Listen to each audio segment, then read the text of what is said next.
Of us all, I acknowledge we meet on the unceded country of the Turrbal and Jagera people, and I pay our respects to the elders. I acknowledge that we're a continuation of the women's resistance, which has struggled against patriarchy for millennia. I acknowledge many women, especially lesbians, have lost their lives in this struggle, and that today many of us, including me, have lost employment, friends, and political connections, because we fight for women's rights and children's safeguards against the toxic gender identity ideology. And I say, we will never give up. I acknowledge all of you for being a part of this struggle. Thanks for your purchases today. They fund the events that I host, including speaker travel costs and the equipment and props that I'm able to buy.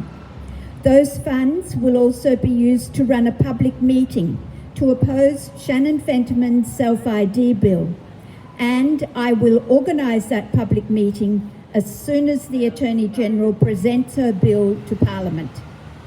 I hope all of you will put in submissions opposing the bill once it's been sent to the Parliamentary Committee, which will make a recommendation to Parliament. But more importantly than the submission stage is the current stage. This is the time we need to be taking to the streets, even though we're small in number. We need to be meeting with our state MPs to explain why they need to dump the bill. We need to be writing to the Attorney-General, Shannon Fentiman, and the Premier, Anastasia Palaszczuk. We need to be letterboxing in our neighbourhood, the IWD Brisbane Meanjin flyer, and we have lots of copies of those flyers for you to take home if you're prepared to just walk around your neighbourhood one afternoon and drop the flyers in people's letterboxes. Some of us have done that already. We need to be speaking with our friends, our family members and neighbours when we can. Now's the time to build a political campaign, and I say to you, do as much as you're comfortable with, and then do more. Thanks to those of you who are wearing burgundy ribbons to show you don't want to be in photographs, we'll respect that. Thanks to the people who are prepared to speak up at these gatherings. Let's smash the myth that opposition to this bill comes only from the right. Support for women, children, lesbians and gays crosses political boundaries. Most of the women I know who are involved are actually left-wing or progressive. We'll have 3 speakers, then the footpath march will be led by Linda carrying the flag, and then we'll have lunch if you want to join the lunch group. Please don't overtake Linda in the footpath march. Chant leaders are Kelly and, just Kelly today. She has a megaphone. Sue and I will be our marshals. We actually have hundreds of flyers for you to give to shoppers and to take home with you for neighbourhood letterboxing. On one side of the flyer are the chants, and on the other side is information about the planned bill that will set us back decades. If you'd like to speak on some aspect of the defence of women's, girls, kids, lesbian and gay rights at our next public rally for 3 to 8 minutes, you're very, very welcome. Please see me today or direct message me at the IWD Brisbane Meanjin Facebook page.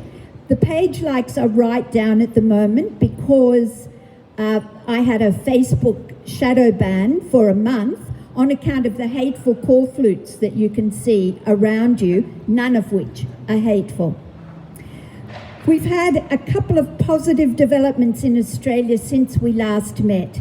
Media Watch was uncharacteristically critical of our ABC for refusing to cover the closure of the British Tavistock Gender Clinic because it was considered unsafe for children. That was a win. Keep in mind, most Australian gender clinics, certainly the one in Brisbane and the one in Melbourne, are modelled on Tavistock's unsafe affirmation-only principles. They've even been legislated for in Queensland and Victoria.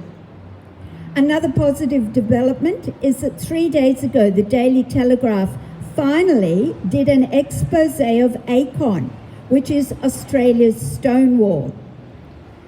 On the same day, The Age and the Sydney Morning Herald wrote the first account of an Australian detransitioner who's taking legal action against the psychiatrist who guided her to mutilating surgery.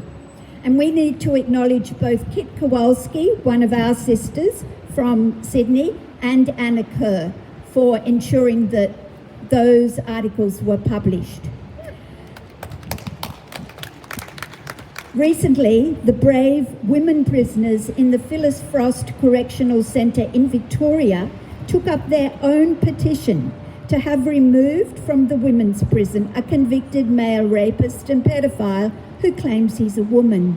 We celebrate that act of bravery by the women prisoners.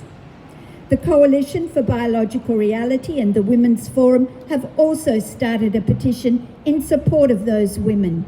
It's on the Facebook pages of both those groups, and I encourage you to sign it and share it.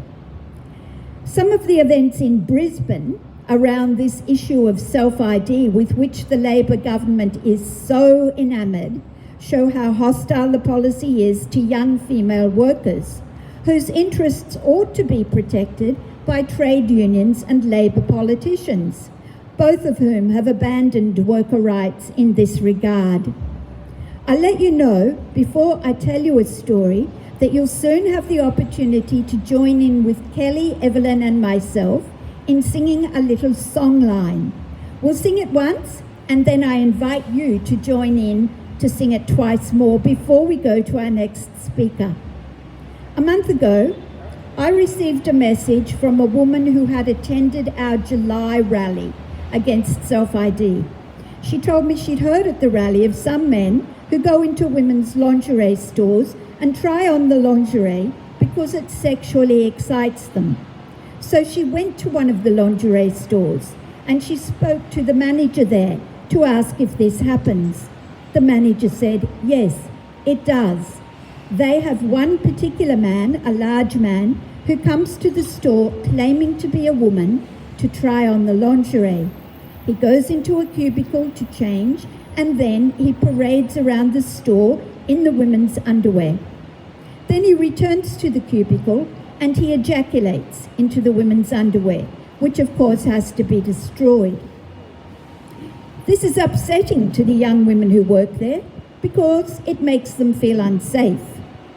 They contact store security, who are sympathetic but say they can do nothing about the man because it would breach Queensland state government policy. Store management are sympathetic to the women, but they say all they can do is ensure the young women work in twos.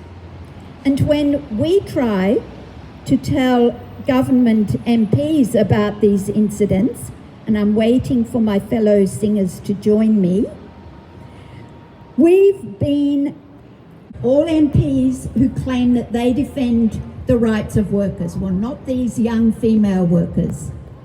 Don Brown, Labor Capalaba. Nikki Boyd, Labor Strathpine. Joan Peace, Labor Lytton. And Ali King, Labor Pumicestone.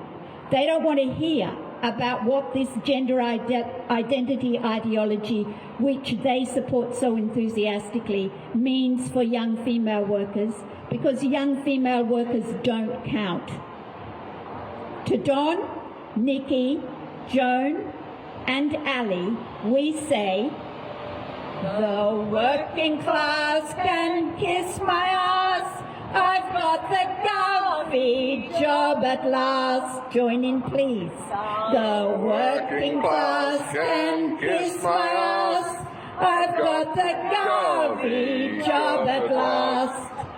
The working class can kiss my ass. I've got the govy job at last.